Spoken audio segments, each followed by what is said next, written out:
नमस्ते, मेरा नाम है पल्लवी और आप देख रहे हैं भारत एक नई सोच।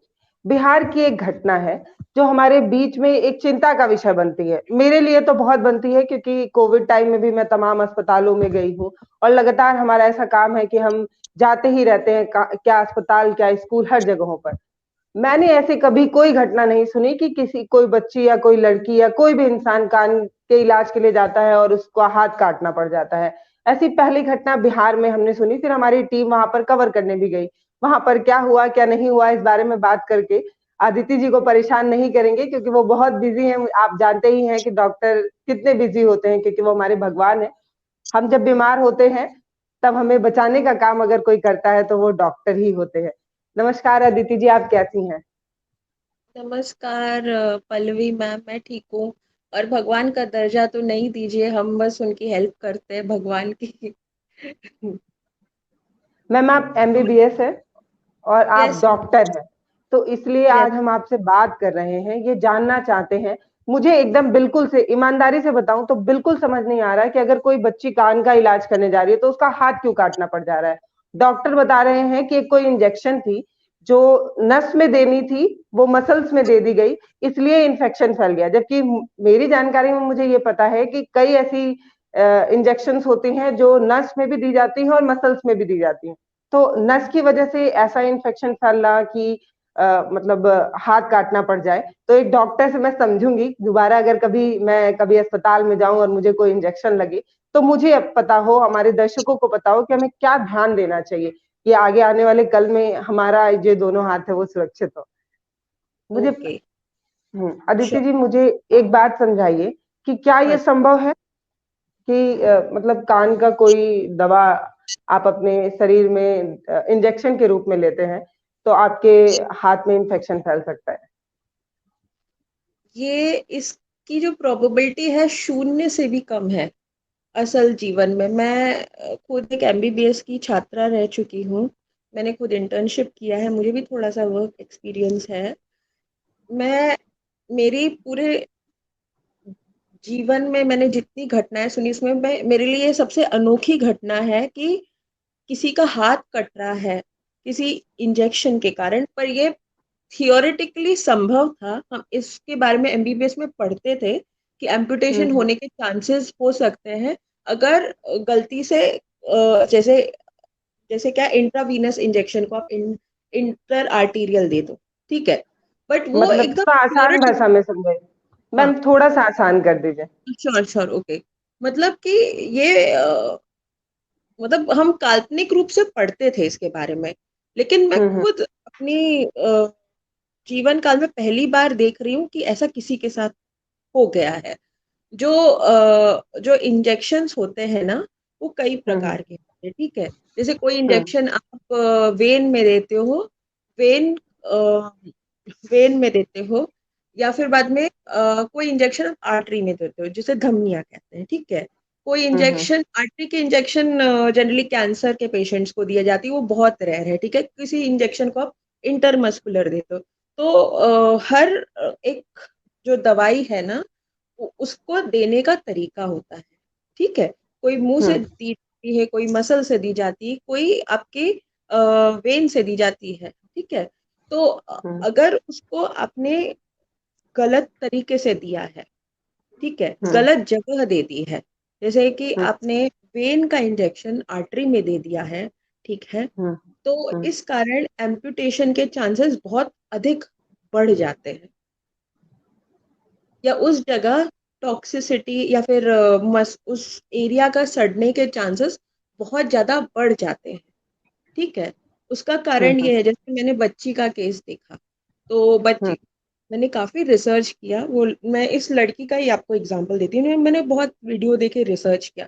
तो हम्म। जो महावीर संस्थान के जो डायरेक्टर सर थे, उन्होंने इंटर आर्टीरियल इंजेक्शन के बारे में बताया, तब मैं समझ गई। तो जो बच्ची को इंजेक्शन था ना, उसको दिया वेन में, नर्स मैडम को वेन में देना था, ठीक है। हम्म। तो हम्म। कई बार क्या, तो ऐसा होगा कि उन्होंने ऐसी वेन में दे दिया जिसके पीछे आर्टरी थी, धमनी, जैसे हम हिंदी में धमनी कहते हैं।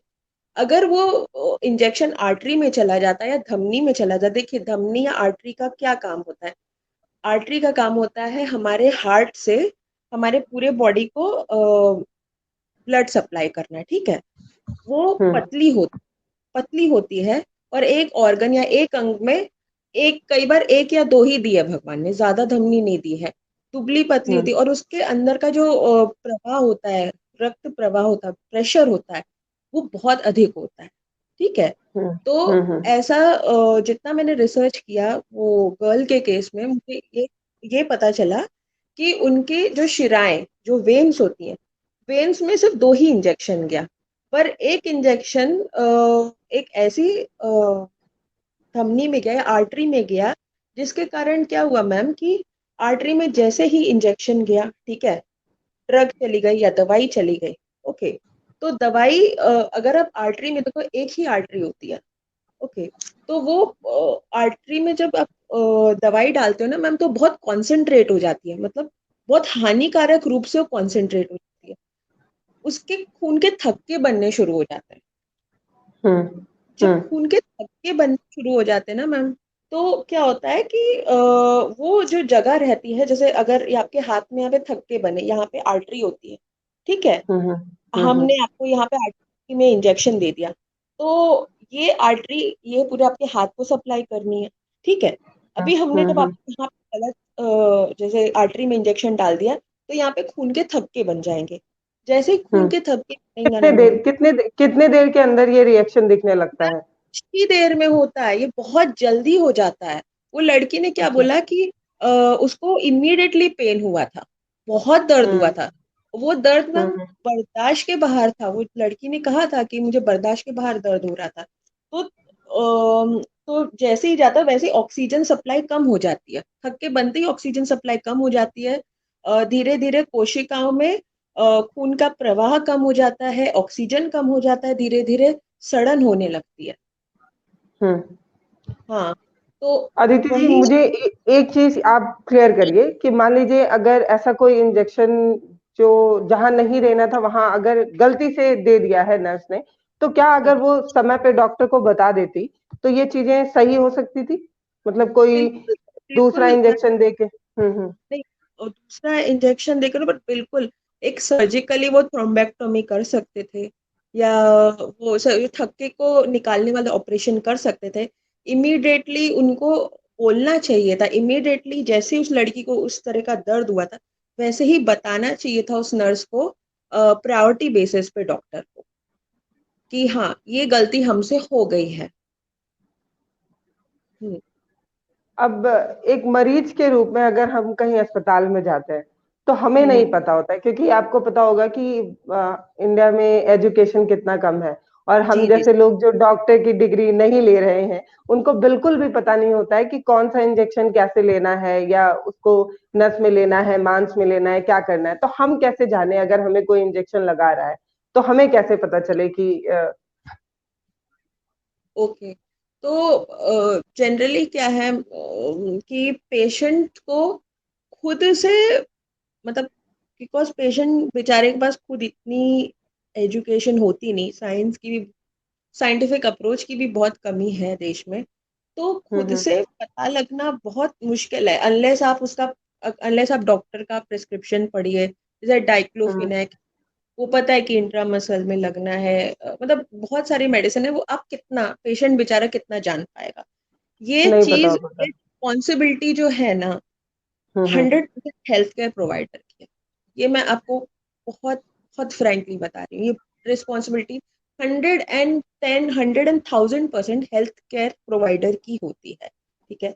सबसे पहले तो अगर एक जगह से आपको वेन नहीं मिल रही है, ठीक है, तो उसमें कई जगह पंक्चर करने के बजाय, जो मैंने भी पर्सनली नोटिस किया है कई नर्सेस को करते हुए, पर वो दूसरे हाथ में ट्राई कर सकते हैं। अगर एक जगह से नहीं मिल रही तो दूसरे हाथ में ट्राई कर सकते हैं। दूसरा है जो जो इंजेक्शन दे रहा है या खून निकाल रहा है, उसको उस जगह की एनाटॉमी या उस जगह की संरचना के बारे में पूरा ज्ञान होना चाहिए, कि शिरा कहाँ पे, धमनी कहाँ पे, वेन कहाँ पे, आर्टरी कहाँ पे, नर्व कहाँ पे, कौन सी वेन से हम ब्लड निकाल सकते, कौन सी वेन से हम ब्लड नहीं निकाल सकते, कहाँ पे क्या वाइटल स्ट्रक्चर है, कहाँ पे नहीं, ये इस चीज की जानकारी होना बेहद जरूरी है।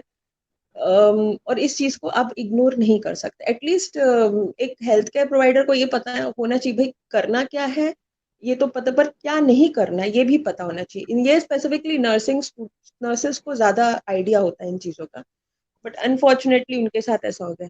दूसरा है समझिए कोई ब्लड निकाल रहा है, ठीक है, इंजेक्शन में ब्लड, तो इट इज ऑलवेज बेटर कि जब वो इंजेक्शन से ब्लड निकाल रहा है, पहले वो इंजेक्शन से ब्लड निकाले थोड़ा सा, तो ब्लड के कलर को देखकर आप बता सकते हैं कि आर्टरी का ब्लड है या वेन का ब्लड है। जैसे वो लड़की को आर्टरी में लग गया, ठीक है, तो वेन का जो ब्लड होता है मैम, वो होता है थोड़ा सा डार्क रेड कलर का होता है, मतलब थोड़ा सा काला सा खून होता है। बट अगर मैरून वो, टाइप में। हाँ मरून टाइप होता है, यस थैंक यू। और अगर वो आर्टरी में लगा होता है, एकदम टमाटर की तरह लाल खून होता है एक अच्छे भले इंसान का। तो देखकर ही आदमी को पता चले हाँ ये इंजेक्शन आर्टरी में गया या वेन में गया, ठीक है। दूसरा है अगर आर्टरी या धमनी में, जैसे हम हिंदी में कहते हैं धमनी कहते हैं आर्टरी को, उसमें अगर गया तो जैसे ही इंजेक्शन के अंदर खून जाता है ना मैम, वैसे ही जैसे इंजेक्शन की सुई जाती है, ठीक है, वैसे ही बहुत ही प्रेशर के साथ इंजेक्शन के अंदर खुद ही खून भर जाता है आर्टरी का, क्योंकि उसका प्रेशर बहुत हाई होता है। वहीं पे जो वेन का जो प्रेशर बहुत लो होता है, तो हमको खींचना पड़ता है। तो इससे एक हेल्थ केयर प्रोवाइडर को पता चल सकता है कि हाँ उसने खून एग्जैक्टली दिया कहाँ से है, ठीक है। बट हाँ, ये दो मतलब क्या खून के रंग सिम्टम्स से होते हैं कि पता चलेगा नहीं, इन वो शॉर्ट। वो वो वो मैं समझ गई। मुझे थोड़ा ये बताइए कि कैसे पता चला होगा या कैसे पता चल सकता है कि ये इंजेक्शन वहां नहीं दिया गया, जैसे आप बता रही थी अभी थोड़ी देर पहले कि पेन बहुत ज्यादा होता है। तो ऐसे हाँ और हाँ क्या क्या सिम्टम्स होते हैं जिससे हमें पता चल जाए कि ये इंजेक्शन गलत लग गया है?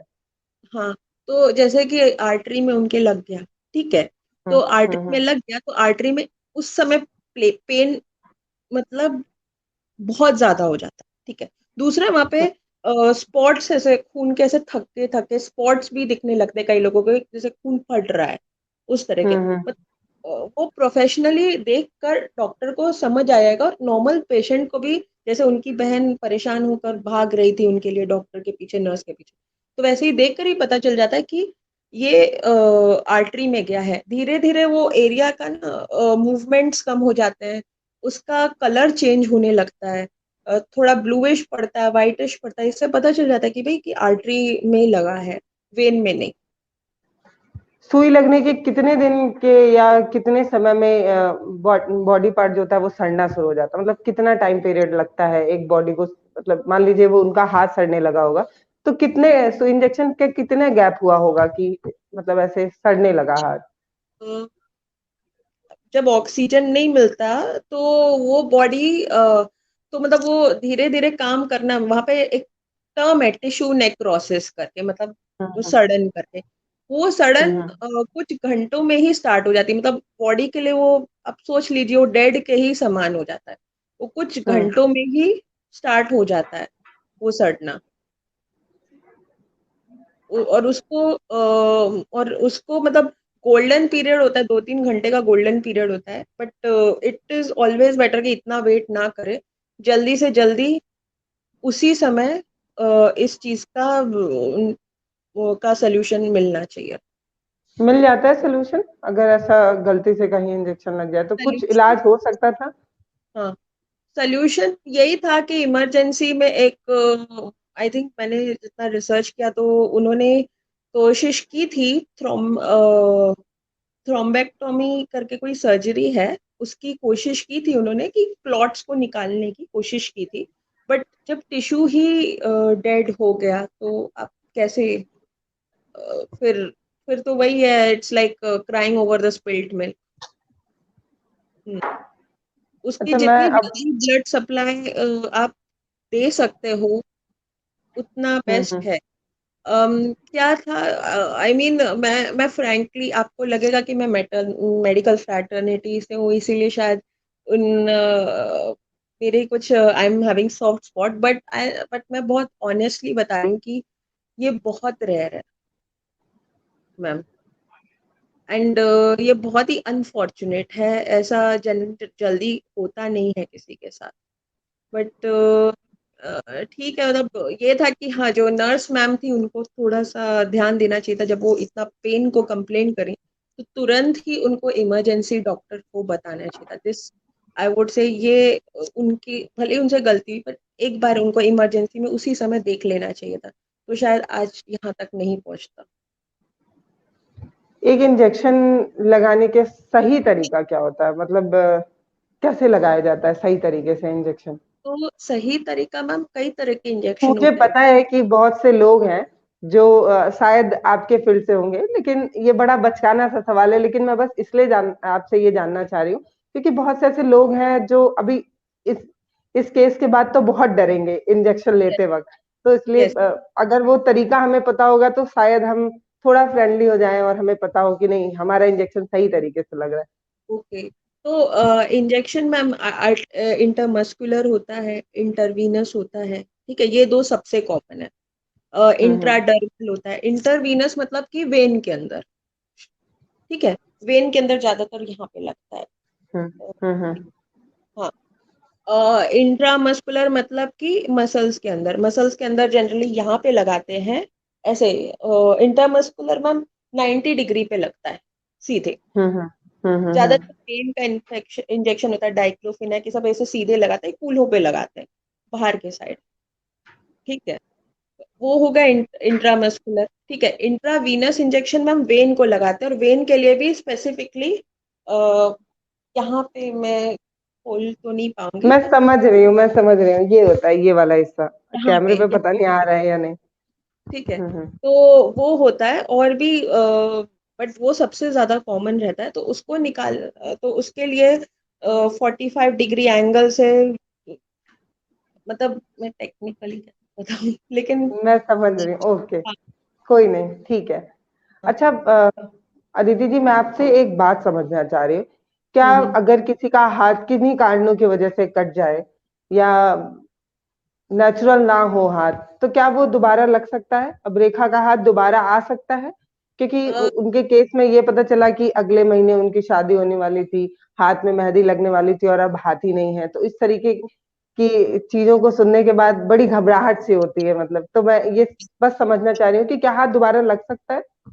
तो आपके लिए एक बहुत बड़ी खुशखबरी है मैम, ये सुन के कि हमारे एशिया एशिया का फर्स्ट डबल हैंड ट्रांसप्लांट हमारे ही देश में, केरला में किया गया था, ठीक है। अच्छा। तो यस, हम्म। लग सकता है, बहुत अच्छे से लग सकता है। एक 20 साल की लड़की का लगा है मैम, दो 30 साल के युवकों का लगा है। इसमें क्या था, इसमें सबसे आगे है अमृता हॉस्पिटल, जो कोच्चि में है, जो हम्म कोच्चि केरला में है। वहां पे डॉक्टर सुब्रमण्य अय्यर की टीम है, और doctor I think doctor Sharma है, उनकी 20 डॉक्टर्स की टीम है, और 8 एनेस्थेटिस्ट की टीम है। उनको इनफैक्ट 2015 या 16 में बेस्ट सर्जिकल टीम का अवार्ड मिला था बाय ब्रिटिश जर्नल। उन्होंने इंडिया में हैंड ट्रांसप्लांट करवाया था मैम, और इनफैक्ट उन्होंने डबल हैंड ट्रांसप्लांट किया था। उसमें क्या है, जो एक मृतक उनको ढूंढना रहता है, 15 घंटे के अंदर जो आदमी जो मर चुका है उसका हाथ, आप उसके हाथ को यूज करके ट्रांसप्लांट किया जा सकता है। बट हाँ, उसकी फैमिली से पहले कंसेंट लेना पड़ता है, वो कंसेंट दे देते हैं, तो मृतक के शरीर से आप हाथ को निकाल एम्प्यूटेट करके नया हाथ लग सकता है। तो उस हाथ में नेल्स वगैरह नेचुरल तरीके से ग्रो करते जो? यस, सब कुछ आपको करके देते हैं, बट क्या होता है, रिकवरी में 85% जो हैंड की जो मूवमेंट्स होती हैं, जो जेस्चर जो हम बनाते हैं, ये सब आने में कम से कम 1-2 साल का वक्त लग जाता है। बहुत कठिन परिश्रम करना पड़ता है, सर्जन्स को भी करना पड़ता है। कम से कम 15-16 घंटे की सर्जरी होती है, 20 घंटे तक चली जाती है वो सर्जरी। और हम्म ये मतलब बहुत परिश्रम का काम है ये। फिजियोथेरेपिस्ट हुए, फिजियोथेरेपिस्ट, नर्सेस, सबका और फैमिली मेंबर सबका पूरा मतलब योगदान रहता है इसमें। हम्म। तो अगर जो जिसके हाथ चले गए हैं वो एक बार कोच्चि जाके कंसल्ट करवा सकता है वहाँ के सर्जिकल टीम से। कोची में अमृता हॉस्पिटल, मुंबई में भी हॉस्पिटल है, पर इसकी जानकारी मुझे कम है। अ, कौन से डॉक्टर है, कौन सा हॉस्पिटल, उसकी जानकारी मुझे कम है, पर मुझे डॉक्यूमेंटेड केस सबसे ज्यादा अमृता हॉस्पिटल के हैं। तो मतलब मैं ये मानूं कि अगर वो परिवार इतना पैसा इकट्ठा कर सकता है कि अगर हाँ, फ्री तो नहीं है, आपको पता ही है yes, कि इलाज बहुत महंगे है, तो अगर उतने संसाधन वो इकट्ठा कर ले तो शायद रेखा का दोबारा हाथ आ सकता है। बस वही मैं बोलूंगी कि एक बार वहां के डॉक्टर से कंसल्ट करा लें, क्योंकि उन्होंने हम्म। एक अफगानी आदमी का भी ठीक किया है। एक 20 साल की लड़की थी, इंजीनियरिंग की लड़की थी, उसके दोनों हाथ कट गए थे ट्रैक में। एक 30 साल का हम्म। ऑटो रिक्शा था, वो बेचारा एक लड़की का रेप करने से बचा रहा था, उस वो ट्रैक में गिर के उसके हाथ चले गए थे। इन सबको एक नया जीवन दिया है वहां के डॉक्टर्स ने। तो काफी केसेस उन्होंने हैंडल किए होंगे। हम्म। यस, यस, काफी केसेस हैंडल किए उन्होंने। तो मेरी यही सलाह है कि अगर उसके पास रिसोर्सेज नहीं है तो कुछ हेल्प से वो बेचारी वहां पे जाए, देखे, मिले वहां के डॉक्टर से, और उनसे कंसल्टेशन ले, और वेट करे कोई डोनर का जो रेडी रहेगा उसको हेल्प करने के लिए। तो उसकी लाइफ, तो बहुत हाई चांसेस है कि उसको एक नया हाथ, नया जीवन मिल सकता है। अदिति जी, आपका बहुत बहुत धन्यवाद जो आप इतना कीमती समय हमारे लिए निकाली और एक बहुत बेहतर बात आप बता के जा रही हैं कि शायद रेखा का हाथ वापस आ सकता है अगर कुछ लोग डोनेट करें और कुछ लोग प्रयास करें तो। हाँ, मैं बस यही बोलूंगी कि बस एक बार वो कोच्चि जाकर वहां उस हॉस्पिटल में हम्म। जाकर, अमृत हॉस्पिटल, एक बार पहुंच के वहां के डॉक्टर्स को दिखा दे। बस ये मैं मेरा बहुत दुर्भाग्य है कि मैं वहां पे किसी को जानती नहीं हूँ पर्सनली। नहीं तो अगर मुझे पर्सनली पता होता तो मैं पक्का बताती उनको खुद। आपका पर ये मैं मैसेज हम रेखा तक जरूर पहुंचाएंगे और यस। अपने अपने आप से हमारी कोशिश होगी। हम अपनी टीम, पीआर टीम को बोल भी रहे हैं कि वो मेल वगैरह करके वहाँ के डॉक्टरों से डिटेल वगैरह निकलवाएं या उनसे बात करने की कोशिश करें, क्योंकि अगर हमारे एक छोटे छोटे प्रयास से किसी को नई जिंदगी मिलती है तो उससे बेहतर कुछ भी नहीं है। और यस। अदिति जी, आपका बहुत बहुत धन्यवाद। मैं अपने दर्शकों को बताना चाहती हूँ कि मैम ने खुद ही बताया कि ऐसा एक अस्पताल है जिससे शायद रेखा की, अब पूरी गारंटी हम नहीं दे सकते, लेकिन हाँ एक प्रयास जरूर कर सकते हैं, रेखा का जो हाथ है वो दोबारा आ सकता है। तो अदिति मैम, आपका बहुत बहुत धन्यवाद जो आप इतनी कोशिश कर रही हैं। आप बहुत दूर रहती है ना, मैं अब थोड़ा हाँ, हाँ, पर्सनल सवाल करती हूँ, वही कहाँ वही रहती हैं से आप? वही से हूँ मैं। हम्म। आपका चैनल देखा और आपके चैनल के माध्यम से मुझे ये जानकारी पता लगी कि एक लड़की के साथ, एक कन्या के साथ बहुत बड़ा दुर्भाग्य हो चुका है। और अगर दर्शक देख रहे हैं मुझे, तो मेरी ये हाथ जोड़ के आप सबसे प्रार्थना है कि प्लीज आप उसकी मदद करें, ज्यादा से ज्यादा लोग उसकी मदद करने की कोशिश करें। अगर हम एक को बचा सकते हैं, आप उनको अपनी बेटी या बहन समझ के उसको बचाने की कोशिश करें, तो हम और भी लोगों को बचा सकते हैं। क्योंकि डॉक्टर्स जितना सीखेंगे, डॉक्टर्स को जितने केसेस मिलेंगे, उतना ही और अच्छा हमारा हेल्थ केयर सिस्टम होगा। अदिति जी, आपका बहुत बहुत धन्यवाद। मैं आपको बताती हूँ, आप ऐसे समझिए कि हम सब मिलके ना एक बेहतर समाज बना सकते हैं। अगर जी, एक, हालांकि ये मैटर से मतलब इस मुद्दे पे पता नहीं है बात करना सही है या नहीं, पर मैंने कहीं तो पढ़ा था कि आप जैसे स्टूडेंट को बॉडी नहीं मिल रही है रिसर्च करने के लिए, क्योंकि हमारा एक जुड़ाव होता है हमारे गार्जियन से या हमारे दादा से, हमारी दादी से। तो हम मर जाने के बाद भी उनकी बॉडी को जलाना ज्यादा बेहतर, या एक जुड़ाव के नाते उसको नहीं दे पाते हैं। पर अगर हम वो आपको रिसर्च करने के लिए दें तो आप शायद और बेहतर इलाज करने के लिए ट्रेंड हो पाएंगे। मैं सही हूँ? जी, जी, बिल्कुल मैम, बिल्कुल। देखिए, जब फर्स्ट दिन जब मैं अपने एनाटॉमी क्लास में गई ना, तो वहां पे एक माता जी लेटी हुई थी, ठीक है। वो हम्म। मेरे वो मेरे दादी या नानी समान थे। हम सब ने सबसे पहले उनके मृतक शरीर को नमन किया, और उनको पूरे साल थैंक यू बोला कि थैंक यू सो मच, आपके कारण हम एनाटॉमी सीख रहे हैं। ये जो संस्कार है, ये हमारे, मुझे दूसरे मेडिकल कॉलेज का नहीं पता मैम, पर ये संस्कार हमारे मेडिकल कॉलेज में उस समय हमको दिया था। कि आप उनसे हाथ जोड़ के प्रार्थना करिए कि आपको एनाटॉमी अच्छे से सीखने को मिला। और मैम और उन्हीं के कारण हमको एनाटॉमी पता चला, उन्हीं के कारण मैं आपको ये हेल्प कर पा रही हूँ आज, क्योंकि मैंने तो हमें उनकी बुक। एक तो अगर हम अपने आप में एक बदलाव लाएं, मुझे नहीं पता कि ये इस समय बात करना सही है या नहीं। अगर हम ऐसा अपने जो हमारे गार्जियन हैं, जितनी उनकी लाइफ है वो जी चुके हैं, उसके बाद अगर हम वो हॉस्पिटल वगैरह को मतलब दे दें, तो शायद आप जैसे जो स्टूडेंट है वो बेहतर सीख पाएंगे और शायद बेहतर इलाज कर पाएंगे। यस और मैम, शायद ये बिल्कुल। जो ऐसी गलतियां होती हैं, छोटी छोटी गलतियां, वो उस चीज से भी हम उभर पाएंगे, क्योंकि आपको बॉडीज वगैरह नहीं मिल पाती, इसलिए शायद आप लोग बहुत अच्छा प्रैक्टिस नहीं कर पाती हैं। ये भी एक कारण बनता है शायद, मुझे लगता है मेडिकल में अगर कोई गड़बड़ी हो जाती है तो। एक ये कारण है, दूसरा है कई बार जैसे कि नर्सिंग कॉलेजेस के, मेडिकल कॉलेजेस के इनफ टीचर्स नहीं होते। मतलब हम्म उतनी मात्रा में टीचर्स होती नहीं, या उतनी अच्छी कई बार टीचिंग हो नहीं पाती। ये हम्म मैं बहुत सारे मेडिकल कॉलेजेस और नर्सिंग कॉलेजेस में कि कॉलेजेस बन तो जाते हैं लेकिन इनफ टीचर्स नहीं होता, इनफ एक्सपोजर नहीं मिल पाता पेशेंट्स का। तो इस कारण भी कई बार आप थियरी में सब कुछ तो सीख जाते, पर आप थियरी में किताब पढ़ के कितना सीखेंगे। एक प्रैक्टिकली नहीं सीख पाते हैं। हाँ, एक कहावत है कि आदमी को बादाम खा के नहीं, ठोकर खा के दिमाग आता अगर खाएंगे है। तो आप जितना ज़्यादा प्रैक्टिकली नॉलेज गेन करने की लिए कोशिश करेंगे उतना ही बेटर होता है।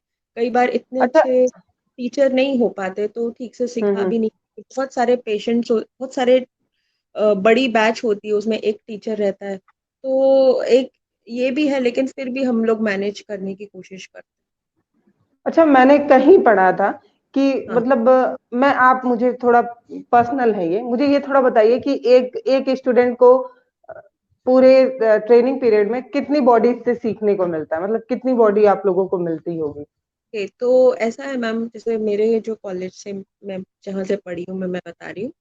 एक हम्म बॉडी और आप सोचिए हमारे क्लास में 150 लोग थे, ठीक है। मैं हम्म 150वां नंबर थी एग्जैक्ट, क्योंकि हमारा सरनेम बी से स्टार्ट था। हम्म तो हम्म हम्म उन्होंने हम काफी लकी थे। मैं बहुत फ्रेंकली आपको बता रही हूँ, हम लोग बहुत लकी थे।